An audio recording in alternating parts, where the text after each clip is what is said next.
कल्याणमधून धक्कादायक बातमी समोर येते। कल्याणमध्ये एका 21 वर्षीय हेअर हॉस्टेस असलेल्या तरुणीने प्रेम संबंधातून स्वतःचं आयुष्य संपवल्याची घटना घडली आहे। नेहा असं या मुलीचं नाव आहे।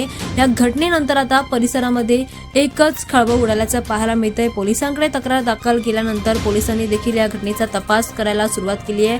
माहितीनुसार कौशिक पावशे असं या तरुणाचं नाव आहे आणि या तरुणासोबत नेहाचे शारीरिक संबंध होते।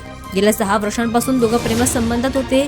लग्नाचं वचन देत कौशिकने नेहासोबत शारीरिक संबंध ठेवले होते, मात्र त्यांच्यामध्ये बऱ्याचदा भांडण व्हायचं, वाद व्हायचा आणि या वादाच्या रागामध्ये तो तिला मारहाण देखील करायचा। तिचे अश्लील फोटो काढून ते व्हायरल करण्याची धमकी देऊन तिच्याकडनं पैसे उकळण्याचा आरोप या तरुणीच्या कुटुंबियांनी केलाय।